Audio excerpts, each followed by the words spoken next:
पदाधिकारी आणि elected member अशी ही सभा झाली. आपण सगळं पाहिलं असेल, तुडुंब गर्दी होती आणि एकमताने या सर्व विचार झाले. सर्व लोकांचे आपापली मतं त्यांनी व्यक्त केली. जिल्हा प्रमुख दिलीपबाबा यादव असतील त्यांनी मत व्यक्त केलं, सभापती असतील त्यांनी मत व्यक्त केलं, आमचे युवाचे अध्यक्ष असतील मंदार गिरमे त्यांनी मत व्यक्त केलं आणि सर्व चर्चा जवळजवळ सव्वा तास चालली आणि एकमताने असा ठराव पास करण्यात आला की जे 2 दिवस माझं मत मी संपूर्ण मीडियामधून सांगितलं होतं की बारामती लोकसभा मतदारसंघ हा काय कोणाचा सातबारा नाही. देशातील 543 मतदारसंघापैकी एक लोकसभेचा मतदारसंघ आहे आणि मालकी कोणाची नाहीये. 6 विधानसभेचे मतदारसंघ आहेत आणि म्हणून पवार हे करण्याऐवजी आपल्याला निश्चितपणे आपला स्वाभिमान जागृत करून आपण लढलंच पाहिजे. विशेषतः अजित पवार 2019च्या निवडणुकीमध्ये मी जरी त्यांच्या मुलाच्या विरुद्ध प्रचार केला होता तो राजकारणाचा एक भाग आणि माझं कर्तव्य म्हणून केला होता, वैयक्तिक नव्हतं केलं. परंतु अजित पवारांनी सभ्यतेची सगळी नीच पातळी गाठली.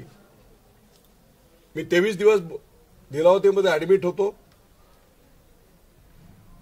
मला बायपास करायला सांगितली, मी नाही केली. स्टेंट टाकल्या, फेल झाल्या आणि मी अँब्युलन्समध्ये हा संपूर्ण मी कोण चालू कर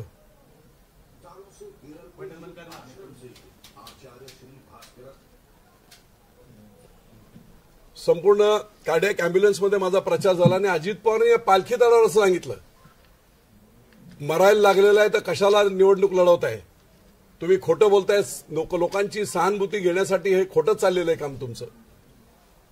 माझ्या गाडीपर्यंत, माझ्या गाडीचा नंबर मग ती कोणाची आहे, कुठच्या कंपनीची, इथपर्यंत खालच्या थराला अजित पवार आले आणि तू कसा पुढे निवडून येतो तेच मी आता बघतो. महाराष्ट्रभरामध्ये मी कुणाला पाडायचं ठरवलं तर मी कुणाच्या बापाचं ऐकत नाही, मी पाडतो म्हणजे पाडतो. राजकारणामध्ये एखाद्याला निवडून आणण्याची पॉझिटिव्ह प्रवृत्ती असावी. मी निवडून आणणार म्हणजे आणणार. गाव पेटवायला एक नालायक माणूस लागतो, काडी ओढायला. गाव वसवण्यासाठी अनेक हात लागतात.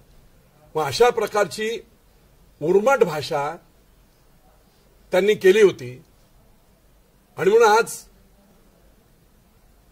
त्या उर्मट भाषेचा मी माफ केलेला आहे त्यांना. ते ज्यावेळेस महायुतीत आल्यावेळेस मी जाऊन त्यांचा सत्कार देखील केला, मी भेटलो त्यांना. पण तरीही पुढच्या 7-8 महिन्यामध्ये त्यांची गुरमी तशीच होती. नीट बोलायचं नाही कोणाशी, काय कोणाचं काय, घरी कोण धान्य पाठवते, सगळे आपापल्या पद्धतीने. तुम्ही किती कोटीचे असाल ते बाकी कोणी सगळे तसेच आहेत.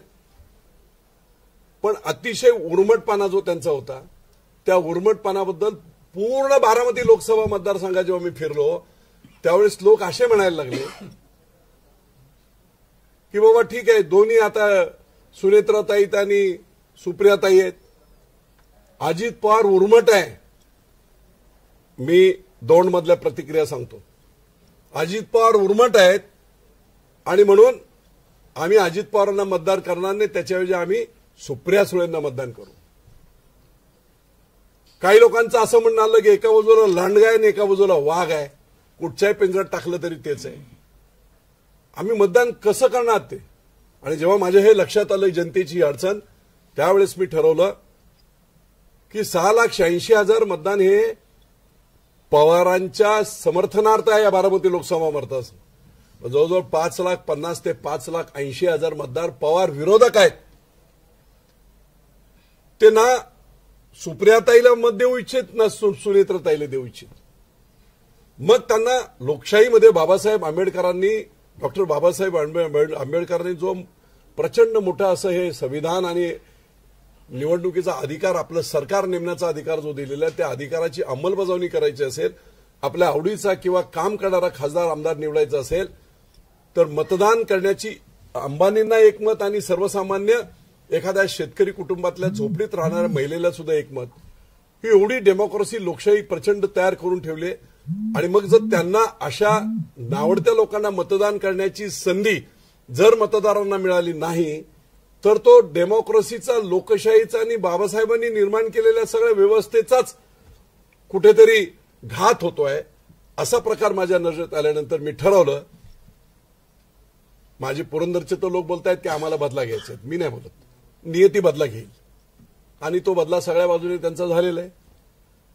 जेव्हा पवार साहेब स्वतः त्यांच्या मुलाबद्दल माझ्या नातवाच्या म्हणण्याला कवडी मोलाची किंमत नाही हे म्हणाले, त्या दिवशीच संपलं. तुम्हाला घर सोडून जावं लागलं त्या दिवशीच संपलं. पहाटेचा शपथविधी घ्यावा लागला त्या दिवशी तुमची क्रेडेन्शियल संपलं होतं.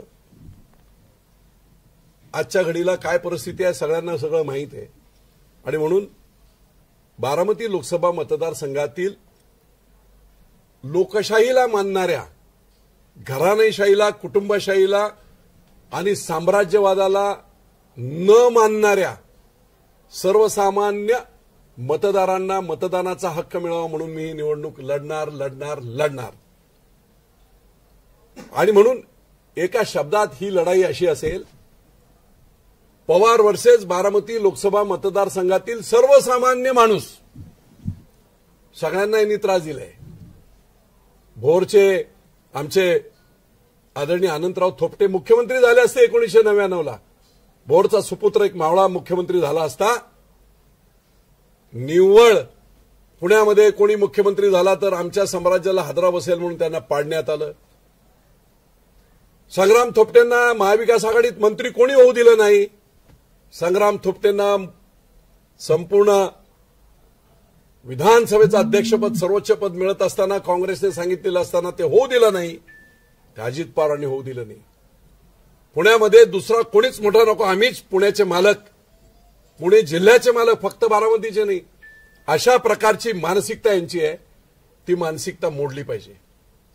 हर्षवर्धनकडून मतदान करून घ्यायचं लोकसभेला आणि विधानसभेला हर्षवर्धन साहेबांना धक्का देऊन टाकायचा, अपक्ष उभे करायचे, इतर उमेदवार उभे करायचे. अशा प्रकारची फसवेगिरी आणि फसवेगिरी करणे हा आमचा जन्मसिद्ध अधिकार अशा आविर्भावात राखते. एखाद्याने एखादी चूक केली किंवा काय फसवणूक केली तर त्याला निदान पश्चाताप असतो. यांना कसलाही पश्चाताप नाही. आमचा तो अधिकार आहे जन्मजात लोकांना फसवणे किंवा लोकांची वाटोळ करणे. आणि म्हणून सगळ्या मतदारसंघामध्ये जे आज 2 दिवसामध्ये साधे शेतकरी, शेतात 15-20 शेतकरी आहेत, मला फोन केलेला फोन ऑन आहे, बापू माघार घ्यायची नाही, आम्हाला मतदान करायचंय. तुम्हाला एका मुलाचा एकच टॅग लाईन मी तुम्हाला सांगतो. माझं कुठचं तरी टीव्हीची मुलाखत होती, त्याच्या खाली कॉमेंट्स होत्या आणि त्या कॉमेंटमध्ये त्या मुलांनी लिहिलं होतं, विजय बापू शिवतारेंना बारामती लोकसभा मतदारसंघात 1 मत म्हणजे दोन्ही पवारांचा पाडाव हा दुर्मिळ योग आज तुम्हाला आलाय. विजय बापू शिवतारेंना दिलेलं 1 मत सरंजामशाही, प्रस्थापितगिरी संपेल असा त्याचा अर्थ होतो. आणि म्हणून लोकशाहीमध्ये जेव्हा लोक पेटून उठतात, पार्थ पवारांच्या वेळेस सुद्धा अजित पवारांनी खूप मोठी तयारी केली होती, काय धुवा होता सगळा, पण जनतेने हातात निवडणूक घेतली आणि हुकुमशाही, सरंजामशाही चालणार नाही दाखवून दिलं जनतेने मावळच्या. त्याचप्रमाणे बारामती लोकसभा मतदारसंघातील सर्व मतदारसंघातील लोक, आम्ही 41 वर्ष तुम्हाला मतं देतोय. पुरंदरला काय एक प्रोजेक्ट दिलाय पवारांनी तो दाखवावा. सगळे केंद्राचे प्रकल्प, राज्याचे प्रकल्प, medical college, women's hospital, ESIC hospital, शेतकीचे सगळे प्रकल्प, डेअरी तिकडेच, मोठे मोठे कारखाने तिकडेच. आम्ही तुम्हाला बारामतीपेक्षा 2 वेळा पुरंदरने जास्त मतं दिले. तुम्ही त्या बदल्यात आम्हाला काय दिलंय? आम्हाला म्हणजे आमच्या लोकांना. तुम्ही ठराविक काही असतील लोक तुमचे, पण शेतकऱ्यांना काय दिलं? भोरला काय दिलं? दौंडला काय दिलं? इंदापूरला काय दिलं? तुम्ही पंतप्रधानांना घेऊन यायचं आणि बारामती शहर दाखवायचं. तुम्ही जरा बारामती शहराचा, बारामती तालुक्याचा पश्चिम भाग 29 गाव जरा दाखवा ना. मला आव्हान आहे तुमचं की 29 गावात आज आपण जा. आंबीपासून, भोयटेवाडेपासून पियाला पाणी नाही. इरिगेशन सिंचनाचं तर वेगळं राहिलं. 50 वर्ष तुम्ही त्या 29 तुमच्याच तालुक्यातल्या लोकांना पाणी देऊ शकला नाही. जे बारामती बागायत आहे ते ब्रिटिश कालापासून आहे, हे पवारांनी केलेलं नाही. सगळे कारखाने असतील काय असतील हे काय कोणी बनवले कोणी लुटले. त्यामुळे एक आता प्रसंग असा आलाय की या लोकशाहीमध्ये कुणी ना कुणीतरी डेअरिंग केली पाहिजे, कुणी ना कुणीतरी धाडस केलं पाहिजे, लोकांची बाजू मांडली पाहिजे आणि प्रस्थापितांच्या विरुद्ध दंड थोपटून उभं राहिलं पाहिजे. पुरंदरच्या मातीला तर वसा येतो. ब्रिटिशांच्या विरुद्ध पहिली लढाई 1857ला नाही झाली, त्याच्या अगोदर उमाजी नाईकांनी केली. हा इतिहास आहे पुरंदरचा. संभाजी राजांचा जन्म इथे झालेला आहे. महाराजांची पहिली लढाई या पुरंदरमध्ये झाली आहे. बेलसरांनी खळदला. अख्ख्या महाराष्ट्राचं कुलदैवत याच मातीत आमच्या खंडोबाला आहे, जेजुरीला आहे. बोलेश्वराचं मंदिर यादवकालीन लोकांनी बांधलं. 3000 किलोमीटर लांब येऊन का तिकडे जागा नव्हती का? या मातीचा तो वसा आहे की जेव्हा जेव्हा कुठेतरी अडचण येईल लोकांची समाजाची त्यावेळेस पोट तिडकीने पेटून उठवून आज जो महाराष्ट्र आपण बोलतोय संयुक्त महाराष्ट्र, तो संयुक्त महाराष्ट्राचा पहिला ठराव मांडणारे कोण होते तर ते आमचे आदरणीय प्रल्हाद केशव अत्रे साहेब होते. म्हणून महाराष्ट्र आहे. मुंबई सकट महाराष्ट्र असण्याचं जे आहे ते ह्याच पुरंदरच्या मातीतून झालेलं आहे.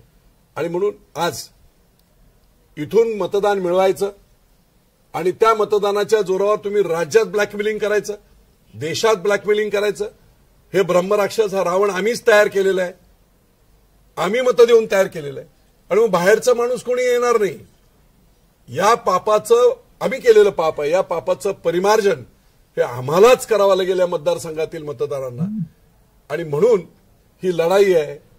या रामायणातला रावणाच्या विरुद्ध लढणारा, रामाच्या बरोबर असणारा बिभीषण विजय शिवतारे.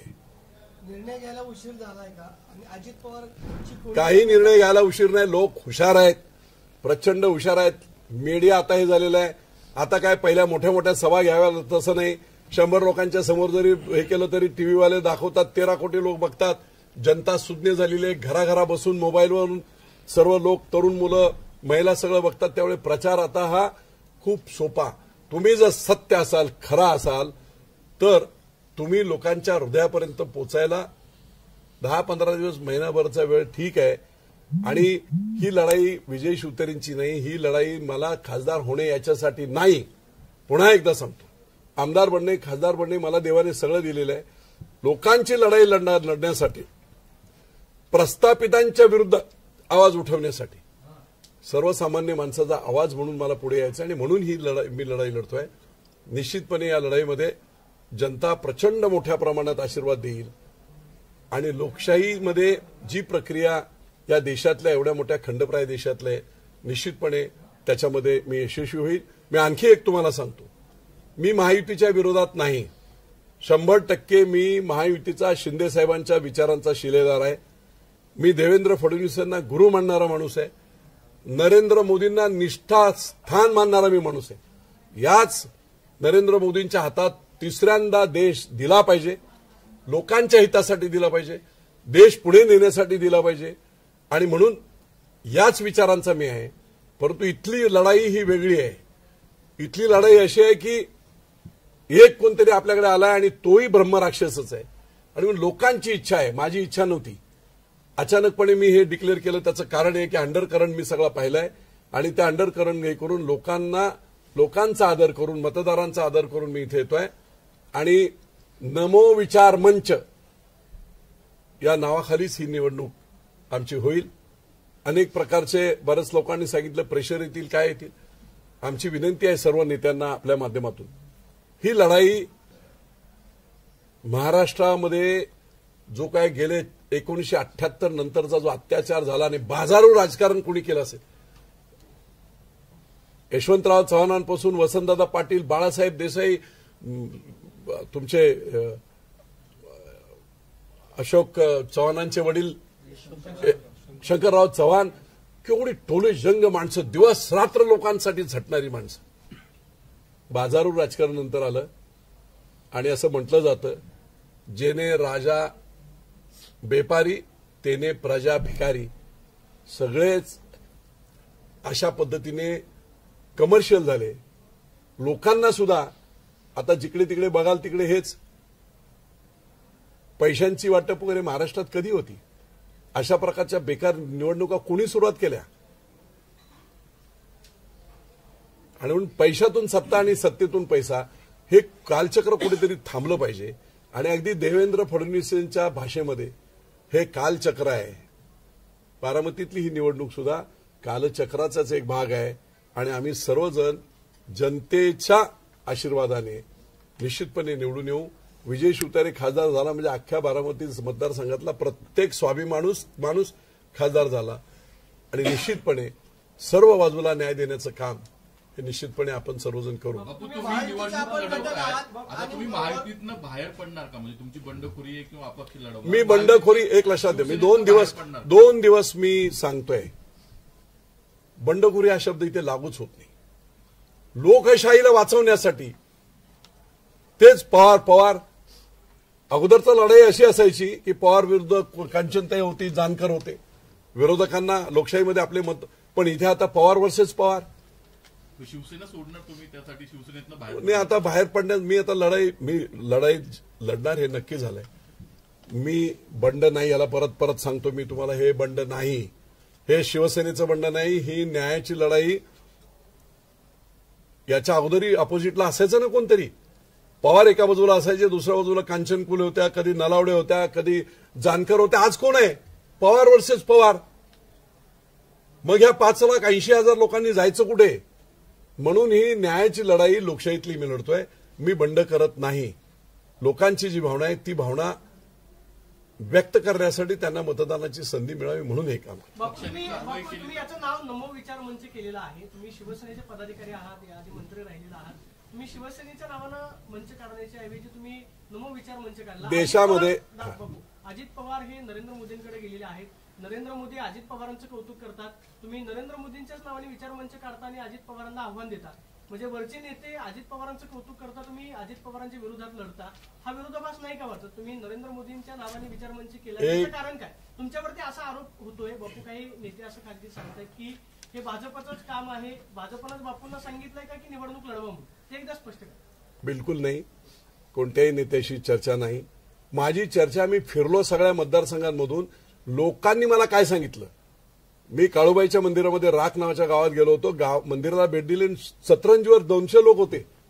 आणि ज्या रिॲक्शन मी तिथे पाहिल्या, आम्हाला मत ना सुप्रियाताईला द्यायचं आहे, 15 वर्ष त्यांनी काही केलेलं नाही, ना आम्हाला सुनेत्रताई. कोण सुनेत्रताई? अजित पवारांची मिसेस म्हणून आम्ही मतदान करायचं? काय लोकशाही आहे ही? काय कॉन्ट्रीब्युशन? आणि म्हणून अजिबात नाही कोणत्या. नमो मी एवढ्यासाठी म्हणतोय, नरेंद्र मोदींवर या देशातल्या करोडो लोकांची श्रद्धा आहे, तशी विजय शिवतारेंची श्रद्धा आहे. आज बाळासाहेब असते तर गोष्ट वेगळी असती. शिंदे साहेब कोणाला मानतायत? नरेंद्र मोदींना. देवेंद्र फडणवीसांचं अधिष्ठान आणि जागा गुरु कोण? नरेंद्र मोदी. सर्वांचेच नरेंद्र. कारण देशाला चालवायला आदरणीय पंतप्रधान नरेंद्र मोदींशिवाय दुसरा पर्यायच नाहीये. आणि डेडिकेशन काय आहे त्यांचं? त्याच्यात सगळ्यात महत्वाची, 70 वर्ष काँग्रेसने राजकारण केलं. त्या राजकारणामध्ये प्रत्येक जिल्ह्यात त्यांनी सुभेदार नेमले. एकाचा कारखाना, एकाची दूध डेअरी, एकाची बँक. नरेंद्र मोदींनी देश आणि भाजपचा शेवटचा एंड गोल काय आहे? राष्ट्र. आरएसएस असो, भाजप असो. आणि म्हणून देशाप्रती कमिटेड. चुकीचं ठीक आहे, ईडी करून कोणाला नामावर सगळं काय करत असतील, पण शेवटी त्या सगळ्याचा एंड, त्या सगळ्याचं अंतिम ध्येय हे राष्ट्र घडवणे आहे. आणि म्हणून नरेंद्र मोदी, ते आता द्रोणाचार्य सुद्धा, मला मानू न मानू, द्रोणाचार्यांनी एकलव्याला ऍक्सेप्ट केलं नव्हतं, पण तरी एकलव्य झाला मोठा योद्धा. होऊ शकते नाही. बापू, तुम्ही महायुतीकडे जागेची मागणी का केली? आता ते महायुती, ते माणसे नेते करत असतील. ते आता हे सगळं पाहिल्यावर नेते करतील, बोलतील काय असेल. आणि महायुतीच्या जागा अधिकच्या याव्या याकरता आता अमित शहा प्रयत्न करतात, देवेंद्र फडणवीस करतात. महायुतीकडून आपल्याला जर विधानसभेची काही ऑफर आली, विधानसभा कोणी पाहिली हो? 6 महिन्यात विधानसभा एक महिने. मी आज सांगतो तुम्हाला, 2024ची विधानसभा सगळे सेपरेट लढतील. सेपरेट लढले नाहीत आम्ही सगळे, तर आयते उमेदवार पवार साहेबांना आणि उद्धव ठाकरेंना मिळतील. होणारच नाही, ते पोस्ट अलायन्स होईल. आणि विधानसभा कोणी पाहिले? आज लोकांची मानसिकता काय, लोकांची मागणी काय, त्याला साथ देणे हे नेत्याचं काम आहे, ते मी करतोय. विरोधकांची मूठ बांधणार का तुम्ही? हर्षवर्धन पाटील नाराज आहेत. ते आता काय सगळं सांगू काय ते? बापू तुम्ही आता एकीकडे तुम्ही निवडणूक लढवण्यावरती ठाम आहात, दुसरीकडे महायुतीमधले नेते आनंद परांजपे असं आव्हान देत आहेत, विजय बापूंनी जर इकडे निवडणूक लढवली तर आम्ही तिकडे श्रीकांत शिंदेना पाडणार. एकनाथ शिंदेचे ते चिरंजीव आहेत, श्रीकांत शिंदे तुमचे नेते आहेत. जर कदाचित असा निर्णय तिथे घेतला तर तुमच्या नेत्यासाठी तुम्ही माघार घेणार का? काय सांगणार अशा वेळी नेत्यांना? एक लक्षात घ्या, उद्या त्याच्या चर्चा होतील, हे होईल. सगळ्यात मोठा पक्ष आज भाजप आहे आणि भाजपचं आजचं उद्दिष्ट काय? 400 पार करायचं. पण त्याच्यावर महाराष्ट्रातलं सगळ्यात मोठं उद्दिष्ट काय? राज्याला त्रास देणारे पवार नको. महायुतीचं ते एक उद्दिष्ट आहे, ते तसंच सक्सेस होणार नसेल. लोक बोलतायत की मी आता तुम्हाला अगदी ओपन सांगतो की ज्या गावागावच्या लोकांच्या प्रतिक्रिया आहेत ना, त्या आहेत की अजित पवार नाही जिंकू शकत. आमची लढाई ही सुप्रिया सुळेंशी होईल. अजित पवार जिंकू शकत नाहीत. त्याचं कारण उर्मटपणा. साधे लोक बोलत आहेत. देवाची शपथ घेऊन सांगतो, ह्या रिॲक्शन्स आहेत. त्यामुळे काम खूप मी चांगलं करतो, त्याच्यावर कोणालाही. आता मला काल माहीत पडलं की भिंताडे नावाचे भाजपचे एक कार्यकर्ते अजितदादाच्या विधान भवनाच्या बाहेरच्या केबिनच्या बाहेर होते. हा, राजू भिंताडे आणि आणखी एक जण कार्यकर्ता एक विधानसभेच्या दरम्यान ते उभे होते. तर ते बाहेर आले, काय रे इथे कशाला आला, जा ना तुमच्या चंद्रकांत दादाकडे. हे उत्तर आहे. नावासकट सांगतो मी तुम्हाला. मला लोकांना ही असो, मी एअरपोर्टला गेलो, 2 मुख्यमंत्री, उपमुख्यमंत्री आणि मुख्यमंत्री येणार, 3 बुके घेऊन मी गेलो बारामतीला, ज्या दिवशी रोजगार मेळावा होता त्या दिवशी. मला वाटलं तिघे एकत्र येतील. अजित पवार बारामतीत होते, ते आले. आता म्हटलं हे काय दोघे वेगळे आहेत, हे आले लवकर. उघड महाराष्ट्राच्या जनतेला सांगतो किती गुरमी माणसाला. मी म्हटलं ठीक आहे, उपमुख्यमंत्री आपलं प्रोटोकॉल आहे म्हणून मी काय मंत्री आहे, मी कोणी कार्यकर्ता नाही. ते असतील 50,000 कोटीचे, मी अब्जोमध्ये काम करणारा माणूस आहे स्वतःच्या कर्तृत्वावर. मी आपला गेलो, दादा त्या अधिकाऱ्यावर त्या नावाला आणि असं आहे. माझा जिल्हा प्रमुख माझ्यावर होता, म्हणे बापू याला धडा शिकवलं पाहिजे. आजही माज गेलेलं नाही. ही वर्तणूक नाही चालणार राजकारणामध्ये. तुम्ही लोकांचे प्रतिनिधी आहात, तुम्ही अशा प्रतिनिधी ह्याला पाडतो, त्याला पाडतो, त्याला पाडतो. बापू तुम्ही आता नमो विचार मंचाच्या नावानं निवडणूक लढवणार आहात. वरिष्ठ नेते हे ऐकून घेतील असं तुम्हाला वाटतं? कारण देवेंद्र फडणवीस सातत्यानं सांगत होते की नाही बारामतीमध्ये कमळ फुलवायचं आहे, बावनकुळे सांगत होते कमळ फुलवायचं आहे. कमळ कुठे आहे? कमळ कुठे आहे? हा निर्णय घेतलाय का नेमकं? कमळ कुठे आहे? माहितीने एकत्रपणे बसून आता त्यांना 3 किंवा 4 जागा द्यायचा निर्णय घेतलेला आहे. आता ते शिंदे साहेबांवर हे ते प्रश्न माझे नाहीत हो. ते सगळे मोठ्या नेत्यांचे, मी आपला साधा कार्यकर्ता आहे. माझे ते प्रश्न मला नको. बापू अजित पवार तुमच्यासोबत आलेले आहेत, तुमच्या महायुतीचा घटक आहे. भाजप आणि शिवसेना आणि राष्ट्रवादीने ठरवले की बारामतीला ही जागा सोडायची. पण अशात तुम्ही अजित पवार इकडे आले म्हणजे अजित पवार स्वच्छ झाले नाहीत. अजित पवार इथे आले म्हणजे अजित पवार त्यांच्या स्वार्थासाठी आले. दाखवताना ते बोलले नरेंद्र मोदी वगैरे, पण त्यांच्या हे सगळ्या महाराष्ट्राला माहिती आहे. त्यामुळे ते आले म्हणजे त्यांचे सगळे गुन्हे माफ झाले. त्यांना माफ करा. आणि आम्हाला आमचा जो अपमान केलेला आहे जनतेचा एवढा, म्हणून मी त्या दिवशी बोललो, त्यांनी येऊन पालखी तळावर इथे माफी मागावी. विजय बापूंचा अपमान केला हे नाही, पुरंदरच्या जनतेचा अपमान तुम्ही केलाय, त्यांची विजय शिवतरेंची त्यांची माफी मागा. माझा प्रश्न बापू माफी मागितलं तर मग तुम्ही माघार घेणार? नाही हे बघा, माफी मागितल्यावर मग लोक ठरवतील. मी नाही माघार घेणार. नाही म्हणजे तुमचा निवडणूक लढवण्याची भूमिका आहे की पुरंदर 1000% मी निवडणूक लढवणार. तुम्ही युटर्न घेणार? नाही, त्या युटर्न घ्यायचं काय कारण चाललंय? माफी मागून संपतं थोडी. माफी मागून करेक्टिव्ह ऍक्शन झाली, संपलं विषय. मग लोक ठरवतील काय करायचं. बापू या संदर्भात वरिष्ठ नेत्यांशी चर्चा झाली का? कारण अजित पवारांनी काल खूप सावध प्रतिक्रिया दिली, त्याच्यामध्ये वरिष्ठ बसून निर्णय घेऊ. या संदर्भात तुम्ही कुठल्या, जेवढा मोठा तुम्ही निर्णय घेताय बारामती लोकसभा मतदारसंघातून लढायचा, तुम्हाला कुठल्या वरिष्ठ नेत्यांचं पाठबळ आहे का, किंवा तुम्ही या संदर्भात चर्चा केली? मला जनतेचं पाठबळ आहे. 15 लाख जनतेचं पाठबळ आहे आणि त्यांच्यासाठीच ही लढाई आहे. बापू अजून एक अशी चर्चा आहे की शरद पवारनीच तुम्हाला उभं केलेलं आहे आणि ताकद दिलेली आहे. याचा फायदा सुप्रिया सुळे. कारण तुम्ही लढता आहात सुप्रिया सुळेंना पाडण्यासाठी, म्हणजे तुम्ही महायुतीत आहात. भाजप अजित पवार आमची लढाई नाही आहे. अजित पवारांना आमची लढाई लढत कोणाशी होणार? अजित पवार रेसमध्येच नाही आहेत, मी आज सांगतो तुम्हाला.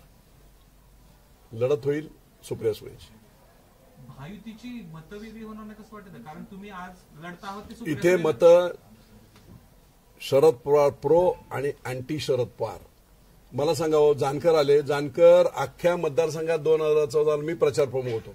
जानकरांचा चेहराही कोणाला माहित नव्हता, चिन्हही कोणाला माहित नव्हतं. तरी 70,000 मतं म्हणजे 35,000 आणखी मतं जानकरला मिळाली असती. त्यांनी कमळ घेतलं असतं त्यावेळेस निर्णय लागला. याचा अर्थ हा आहे, पवार विरोधी अँटी पवार मतं जी आहेत ना ती खूप मोठ्या प्रमाणात आहेत आणि त्यांना मतदान करण्याचा अधिकार मिळाला पाहिजे. 2 पवार वर्सेस पवार हे नाही चालणार, म्हणून हे सगळं. तुम्हाला असं शिंदे साहेबांना सोडणार का मग आता तुम्ही? शिंदे साहेबांची चाचणी- सोडायची काय कारण? शिंदे साहेबांनी जर तुम्हाला सांगितलं आता माघार घ्या तर काय? मी लोकांचं ऐकणार आणि त्या चर्चा होतील. मी माझं मत त्यांच्यासमोर सुद्धा मी प्रामाणिकपणे जाऊन हे मत मांडणार. तुमचा जो हेतू आहे, महायुतीचा हेतू काय? शरद पवारांना चेकमेट करणे, खूप त्रास होत आहे त्याचा. तो साध्य होणार नाही याच्यातून. मग बंडखोरी झाली ना सर? बंडखोरी नाही. परत मी सांगतो, बंडखोरी हा शब्द वेगळा. लोकांच्या भूमिका, लोकांच्या भावना तशा आहेत म्हणून हा सगळा आहे. शिंदेना डावलून तुम्ही मग उमेदवारी लढवणारच? डावली तुम्ही कशाला शब्दाचे हे करताय? माझे ते मित्र आहेत, माझं एकदम चांगलं आहे. आमचा नेते आहे, मुख्य नेते आहेत, त्यांच्याबद्दलचा प्रचंड आदर आहे. तुमच्या माहितीसाठी सांगतो की जेव्हा ते उठाव झाला, त्यांचा बंड सुद्धा उठाव झाला एका प्रिन्सिपल मुद्द्यांवर, त्यावेळेस ते सगळे आमदार जेव्हा गेले त्यावेळेस महाराष्ट्रातला ते मुख्यमंत्री होण्याच्या अगोदर महाराष्ट्रातला मी पहिला मंत्री आहे ज्याने प्रेस कॉन्फरन्स घेऊन 5 दिवस अगोदर यांचे विचार बरोबर आहे, उद्धव साहेब काँग्रेस राष्ट्रवादी बरोबर गेले ते चूक आहे आणि म्हणून त्यांनी केलेला उठाव, या उठावाचं समर्थन करत मी त्यांच्याबरोबर आहे, माझी जनता त्यांच्याबरोबर, असं 5 दिवस अगोदर प्रेस घेऊन मी सांगितलं. या निर्णय घेण्यामागे आपल्या गुरु कोण? हा निर्णय घेण्यामागे एक उत्तराने बोलू द्या. बरोबर गेला म्हणून त्यावेळेस एकनाथ शिंदेने उठाव केला. आता तेच अजित पवार तुमच्याकडे आलेत. एकनाथ शिंदे अजितदादांचं कौतुक करतात बारामतीमध्ये येऊन. तुम्ही म्हणता की नाही एकनाथ शिंदे आमचे नेते आहेत. अमित शहा अहो अलायन्स सगळं तुम्ही जरा भाषणं काढा ना पाठीमागची. मला एक मिनिट. अजित पवारांनी एकनाथ शिंदेबद्दलचं एक मोठं वक्तव्य आहे त्यांचं. अरे काय, कुणाच्या वडिलांनी पक्ष स्थापन केला, शिवसेना कुणी वाढवला, कुणी हे केला, हे बरोबर सगळ्या अख्ख्या महाराष्ट्राला जगाला माहित असताना चिन्हासकट पक्ष पळवून नेला, बरोबर आहे काय? त्यांनी काय केलं? हे त्यांचंच भाषण. हे बघा, राजकारणात वेगवेगळी भाषणं वक्तव्य होत असतात टाइम टू टाइम. मला एक कळते, मी प्रामाणिक आहे. लोकांची जी प्रामाणिक इच्छा आहे त्या इच्छेला साथ देण्याचं काम, शेवटी निर्णय काय लागेल तो लागेल, पण त्यांना मतदान करण्याची संधी देण्याचं काम, ते कर्तव्य मी करतोय म्हणून मी हे करतोय. बाबू, बारामती लोकसभा मतदारसंघातल्या तुम्ही खरं तर पुणे जिल्ह्याचा विचार केला, त्यात बारामती लोकसभा मतदारसंघाचा विचार केला तर तुमच्यासारख्या लोकांचा अनेकांशी अजित पवारांशी संघर्ष झाला किंवा शरद पवारांशी संघर्ष झाला. ही नाराजी जी खतखत आहे, भाजपमध्ये देखील लोक बोलत नाहीये, ते पदाधिकारी तुमच्याशी त्यांच्या मतांच्या आधारावरच तुम्ही हे बोलता. हे बघा, मतदानात लोक जाऊन मतदानात करतील. 50 वर्ष ज्यांच्याशी आम्ही संघर्ष केला त्यांना तुम्ही मत द्या म्हणून सांगायला गेलं तर भाजपचे कार्यकर्ते सुद्धा तेवढेच नाराज आहेत. आणि ह्या पुणे जिल्ह्यामध्ये, पुणे जिल्हा म्हणजे काय मक्तेदारी आहे का पवारांची? मला सांगा ना, एक तरी नेता मोठा होऊ दिला का? प्रत्येक नेत्याचे पाय कापण्याचं काम यांनी केलेलं आहे. आमच्याशिवाय मग फक्त बारामती लोकसभा मतदारसंघ नाही, पुणे जिल्हा दुसरं कोण नाही, आम्हीच. अशा पद्धतीने त्यांनी मग ते पिंपरी चिंचवडला असेल, पुण्यामध्ये असेल, ओव्हरऑल सगळा जिल्हा परिषद असेल, सगळीकडे जो साखर कारखाने असतील, कोऑपरेटिव्ह असतील, बँका असतील, हे बनवलेत कोणी? कारखाने बनवणारे वेगळे, बँका बनवणारे वेगळे, खस्ता खाणारे वेगळे, आता तिकडे बाप बनून बसणारे वेगळे. खतखत आहे सगळ्या लोकांच्या मनामध्ये. खतखत आहे बापू, परंतु या निर्णयामागे आपले गुरु कोण? माझी सामान्य जनता बारामती लोकसभा आणि मतदार नरेंद्र मोदींकडे मी बघून हे काम करतो. बारामती लोकसभा मतदारसंघाचा विचार केला तर प्रामुख्यानं 3 उमेदवारांच्यात लढाई होती. एक तर तुम्ही आहात, दुसरीकडे सुनेत्रा पवार आहेत आणि तिसरीकडे सुप्रिया सुळे आहेत. याचा नंबर लावायचा झाला तर पहिल्या क्रमांकावर कोण राहील, दुसऱ्यावर कोण राहील, तिसऱ्यावर काय राहील? पहिल्या क्रमांकावर विजय शिवतारे, दुसऱ्या क्रमांकावर सुप्रियाताई, तिसऱ्या क्रमांकावर सुनेत्राताई. अजित पवारांना तुम्ही या मतदाराच्या लिस्टमध्ये घेतच नाही. कोण कसे देतील म्हणून? अजित पवारांना मतदान काय करावं? काय केलंय पुरंदरसाठी, काय केलंय भोरसाठी, काय त्यांनी केलेलं आहे? केलं काय नाही, उलट त्यांना लोकांना पाय कापण्याचं काम त्यांनी केलेलं आहे. सगळे नेते मोठे होतो म्हणून मागाशी सांगितलं की थोपट्यांवर अन्याय कोणी केला, दादावर अन्याय कोणी केला, हर्षवर्धनवर अन्याय कोणी केला, खाली राहुल कुल साहेबांवर अन्याय कोणी केला, सुभाष कुल असताना अन्याय कोणी केले. कुठे नाही, सर्व ठिकाणी आपलं वर्चस्व राहून नेता उपजूनच द्यायचा नाही, त्याला मारून टाकायचा.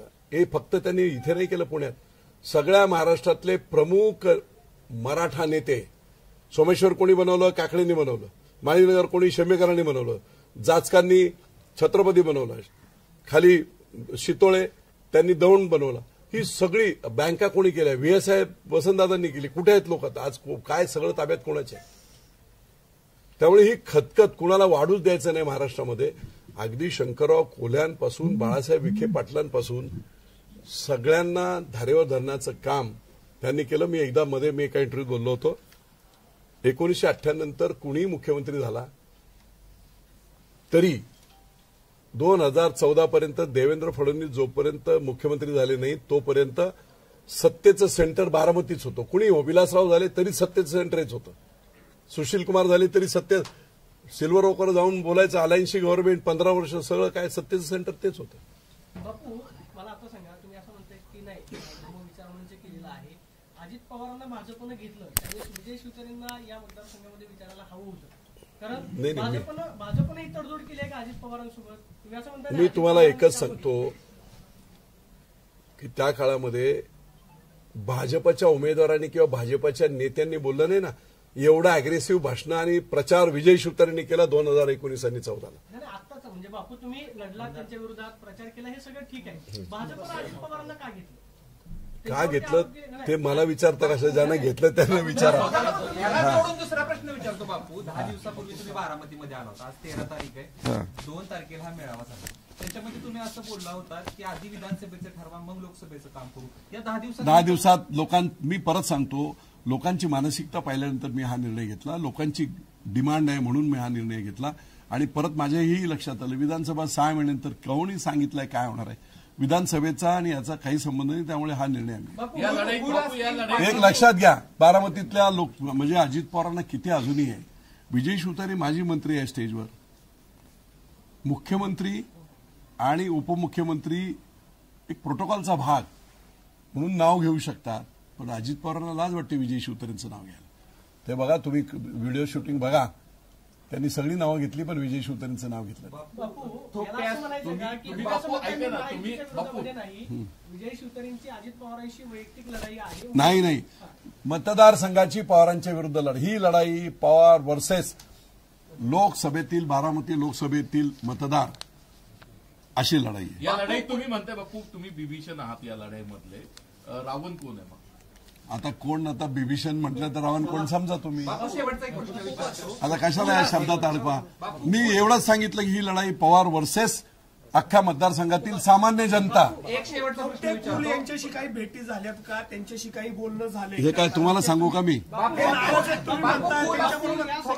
त्यातली जनतेची रिॲक्शन मी पाहिजे.